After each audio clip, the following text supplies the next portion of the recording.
వచ్చారా madam? Very good. ఒక్కసారి గట్టిగా చెప్పండి. ఏం కాదు, అందరు కూడా వస్తున్నారు. యూ షేప్ లో నుంచండి అందరూ. మేడం మావాడు ఫాలో అవడం అంతమించి లేదు మేడం, టైం లేదు మేడం.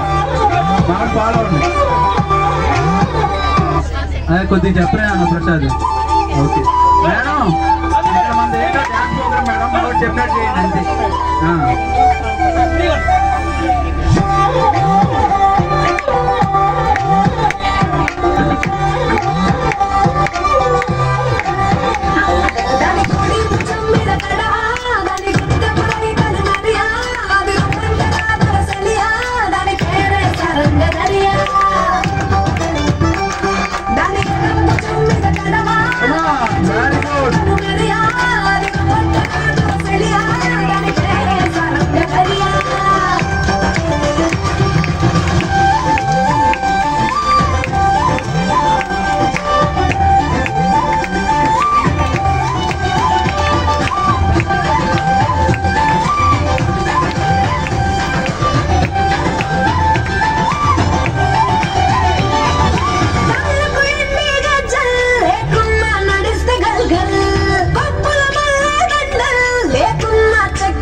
Okay, thank you. ఒక్కసారి గట్టిగా చెప్పట్లని మనకి రిటర్న్ లో కూడా